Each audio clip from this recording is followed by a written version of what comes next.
કીમ ગામમાં કાયદો અને વ્યવસ્થા તદ્દન ખાડી ગયા છે, જેનું મુખ્ય કારણ કીમ આઉટપોસ્ટમાં પોલીસનો અપૂરતો સ્ટાફ છે। આજરોજ સવારના સમયે કીમ આઉટપોસ્ટની પોલીસ કીમ રેલવે ફાટક ઉપર ટ્રાફિકમાં વ્યસ્ત હતી, ત્યારે બે ગઠિયાઓ મંદિરેથી ઘરે જતી વૃદ્ધાને ભોળવી 2 તોલાની સોનાની ચેન તોડી ફરાર થઈ ગયા હતા।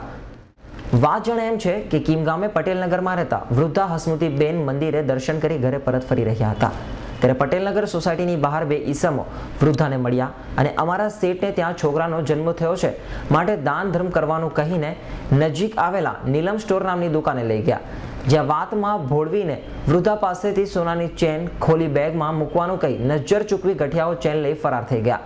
જોકે વૃદ્ધાએ ઘરે જઈ બેગમાં તપાસ કરતા ચેન નહીં મળતા વૃદ્ધાને છેતરાયાનું ભાન થયું।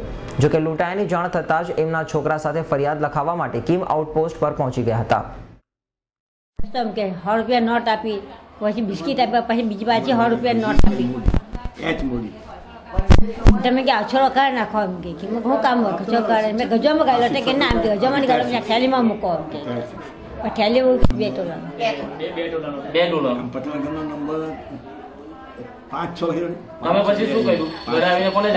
પછી ગયા ને પછી કામ કેમ હજુ એટલે પછી હું તો આવીને થેલીમાં કંઈ જોઈ બોય નહીં, પછી મારી રાજુને કીધું ભાઈ જો નહીં કે આમ શું છે છોડો કાંઈ ગયું મેં છોડ કોણ જાય।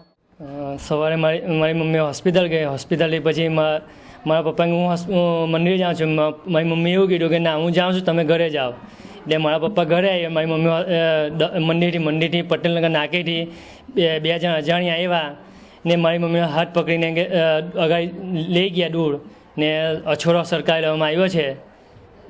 કેટલા ટોલા હતા? 2 ટોલાનો અછોડો હતો।